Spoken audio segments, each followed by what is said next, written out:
NFL preseason games are underway, and for the Dallas Cowboys, that means a Week 1 matchup with the Denver Broncos. Now, of course, with preseason games, it means you don't see a bunch of starters. You're not going to see quarterback Russell Wilson, Dak Prescott, Ezekiel Elliott, but there's still plenty to watch. So what will you be looking for in this Week 1 game? Yeah, we will see Dak, Zeke, and Russell Wilson standing there. And we'll see Russell Wilson with a new uniform on, and that is part of the fun of this. This is more about the back end of the 90. Interestingly, the Cowboys, just a couple days before this game, come out with what we call their unofficial depth chart. Yeah. And we call it unofficial because it's always suspected in the NFL that the coaches aren't doing as much work listing these guys as the PR department is.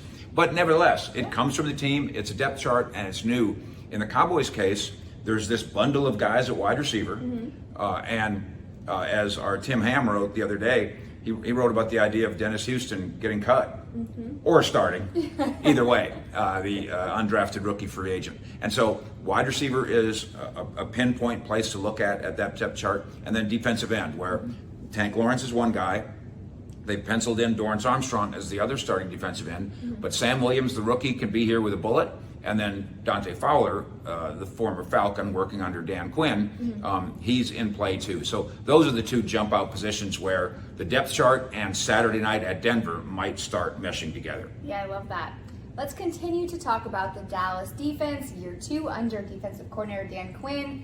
On a scale from 1 to 10, how would you rate the Cowboys signing of linebacker Anthony Barr? Well, I'm a big fan of it because they've been a big fan of his ever since he came out, and thought of him.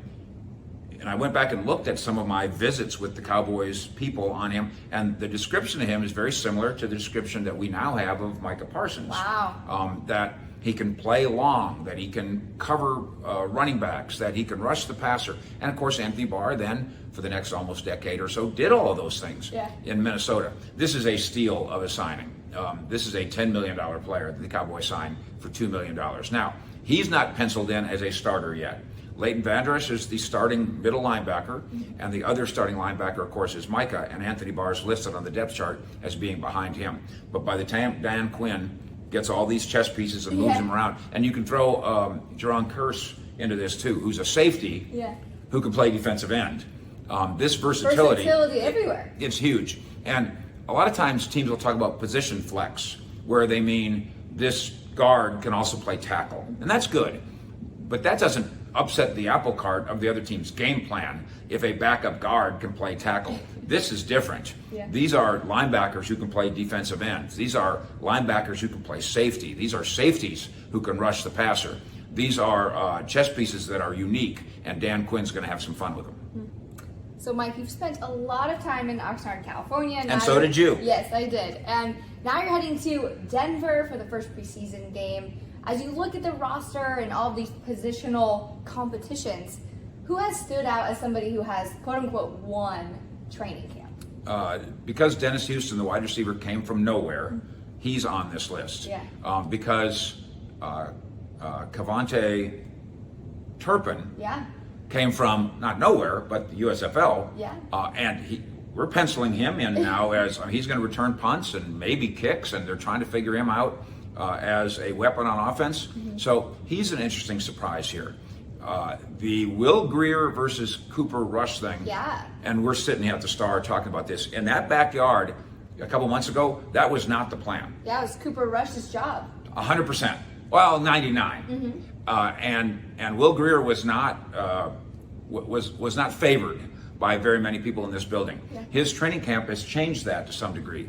And in the last couple of years, we've seen where the Cowboys, we're good with Garrett Gilbert. Remember that? And then Cooper Rush took over in like a day. Cooper Rush now has to look over his shoulder a little bit because here comes Will Grier. Will Grier has started 2 games in his NFL career and lost them both.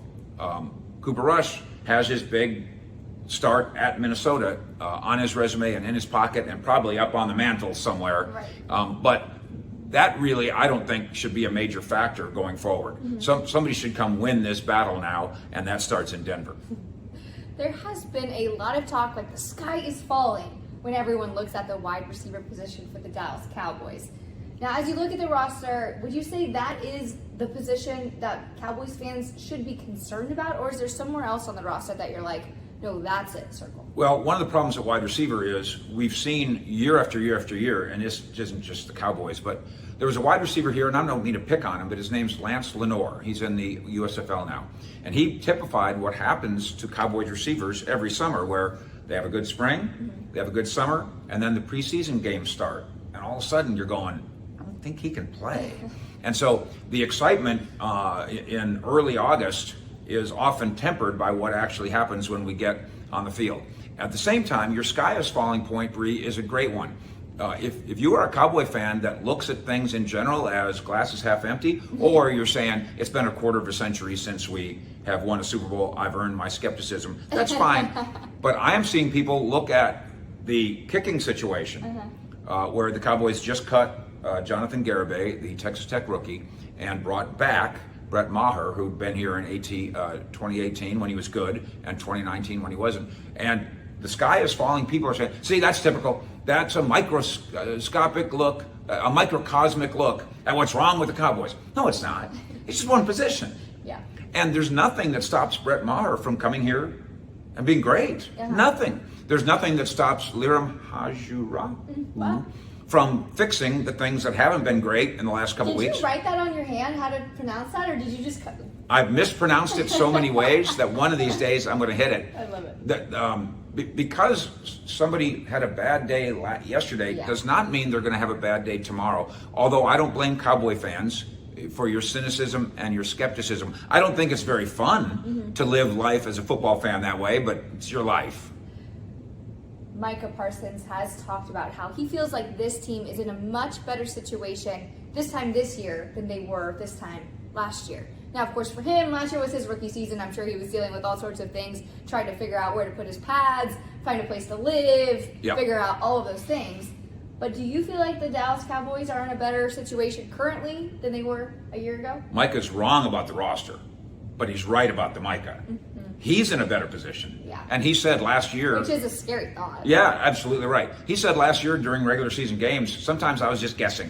I'm a rookie. I'm just trying to figure it out on the run. Right. He will have figured out much more this year. But the argument that I know that I've got a better edge rusher than Randy Gregory, I know that I've got a better offensive lineman than Lyle Collins, I know that I've got a better wide receiver than Amari Cooper. You don't know those things. And not even Micah, who has his hands on so many things in this camp, as this team's defensive version of Dak Prescott. I mean, that's what he's become. He's become a face of the franchise kind of guy, Dak on defense. He's got his hand, and he's got the pulse, but he doesn't have that one right. Not yet.